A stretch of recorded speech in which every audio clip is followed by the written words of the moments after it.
Hi வணக்கம்.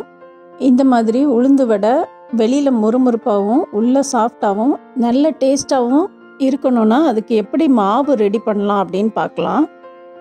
உளுந்து வடை பண்ணுறதுக்கு இந்த டம்ளரில் தான் 1 டம்ளர் உளுந்தை நல்லா வாஷ் பண்ணிவிட்டு 2 மணி நேரம் ஊற வச்சு எடுத்து வச்சுக்கிறேன்.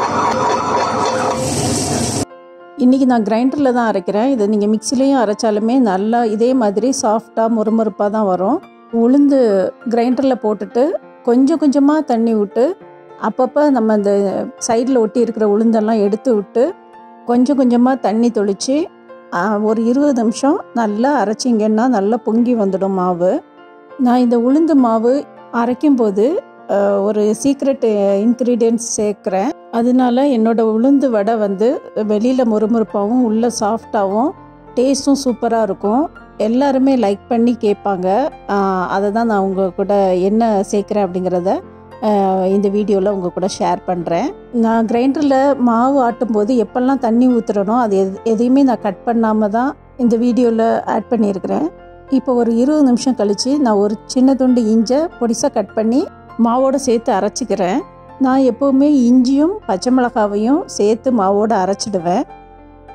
எதுக்குன்னா சில டைம் அந்த பச்சை மிளகாய் இஞ்சி வாயில் தட்டுப்படும் போது பிள்ளைங்களுக்கு பிடிக்கிறதில்ல. அதனால் இது மாதிரி சேர்த்து போட்டு அரைச்சிடுவேன். ஒரு 2 நிமிஷம் கழித்து ஒரு 3 பச்சை மிளகாவை நல்லா கழுவிட்டு பொடிசாக கட் பண்ணி அதையும் போட்டு மாவோடு சேர்த்து அரைச்சிக்கலாம். லாஸ்ட் அண்ட் ஃபைனலாக நம்ம சீக்ரெட் இன்க்ரீடியன்ட்ஸ் ஆட் பண்ணலாம். அது என்ன அப்படின்னா இட்லி தோசை மாவு தான். அதை ஒரு குழிக்கரண்டி எடுத்து இந்த மாவோடு சேர்த்து ஃபைனலாக ஒரு 2 நிமிஷம் அரைச்சிங்க அப்படின்னா நமக்கு சூப்பரான வடை மாவு ரெடி ஆகிடும். இந்த டிப்பு என்னோடய அண்ணி, அதாவது என் ஹஸ்பண்டோட அக்கா தான் எனக்கு சொல்லி கொடுத்தாங்க. அதிலிருந்து நான் இப்படி தான் வடைக்கு மாவாட்டி வடை சுடுறேன். என்னோடய ஃப்ரெண்ட்ஸ் எல்லாருமே நீங்கள் வடை சுடுறது ரொம்ப நல்லா இருக்குது அப்படின்னு சொல்லுவாங்க. அதோட சீக்ரெட் இது தான். நம்ம இங்கே பாருங்கள், இந்த மாதிரி கையில் எடுத்து கீழே போட்டிங்க அப்படின்னா அந்த மாதிரி பந்து மாதிரி விழும். அதுதான் கரெக்டான ஸ்டேஜு. இது ஒரு 20 to 25 நிமிஷத்துலேயே ரெடி ஆகிடும். இப்போ நம்ம கிரைண்டரை ஆஃப் பண்ணிவிட்டு மாவை எடுத்து பவுலில் வச்சுக்கலாம். இப்போ நம்ம வடை சுடுறதுக்கு ஒரு டீஸ்பூன் மிளகை நான் 1-2 நச்சு எடுத்து வச்சுருக்கிறேன். கருவேப்பிலை கொஞ்சம் தாராளமாகவே எடுத்து கொஞ்சம் ஃபைனாக சாப் பண்ணி அதையும் இது கூட ஆட் பண்ணிவிட்டு தேவையான அளவு உப்பு போட்டுக்கலாம். நான் ஒரு 1.25 டீஸ்பூன் உப்பு போட்டுக்கிறேன். நீங்கள் உடனே சுடுறதா இருந்தால் மட்டும் உப்பு போடுங்க. நான் எப்போவுமே மாவு அரைச்சி ஃப்ரிட்ஜில் வச்சுடுவேன். எப்போ தேவையோ அப்போ எடுத்து நம்ம கொஞ்சம் உப்பு போட்டு இந்த கருவேப்பிலை மிளகெல்லாம் தட்டி போட்டு மிக்ஸ் பண்ணி சுட்டு எடுத்துக்கலாம்.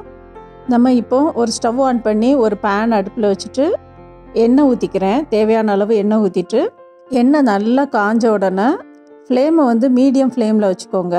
இப்போ நம்ம கையை கொஞ்சம் நனைச்சிட்டு தண்ணியில் நனைச்சிட்டு இந்த மாவை கொஞ்சம் கொஞ்சமாக எடுத்து இந்த மாதிரி கையில் எடுத்துட்டு பெருவிரலை வச்சுட்டு ஒரு அமுக்கிட்டு நீங்கள் போட்டிங்க அப்படின்னா அந்த வடை ஹோலோட சூப்பராக போடலாம். ஸ்டார்டிங்கில் இப்போ தான் நீங்கள் புதுசாக குக் பண்ணுறீங்க அப்படின்னா ஃபஸ்ட்டு ஒரு 2 டைம் கொஞ்சம் கோணல் மணலாக தான் வரும். அப்புறம் நீங்கள் பழக சூப்பராக போட முடியும். இதே மாதிரி மாவு அரைச்சிங்க அப்படின்னா ஈவன் நீங்கள் ஃப்ரிட்ஜில் வச்சு எடுத்து போட்டிங்கன்னா கூட எண்ணெய் குடிக்கவே செய்யாது. அதே மாதிரி எண்ணெய் நல்லா சூடான பிறகு போடணும். மீடியம் ஃப்ளேமில் வச்சுட்டு போட ஆரம்பிக்கணும்.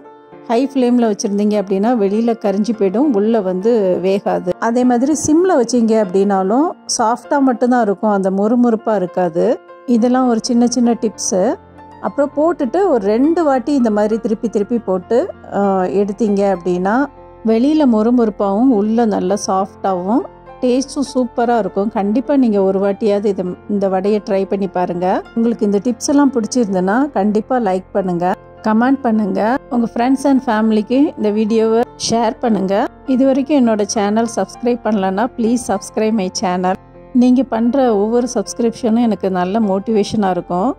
இந்த வீடியோ எண்டு வரைக்கும் பார்த்ததுக்கு தேங்க்யூ ஸோ மச். இன்னும் ஒரு யூஸ்ஃபுல்லான வீடியோவில் சந்திக்கிற வரைக்கும் நன்றி, வணக்கம், பாய்.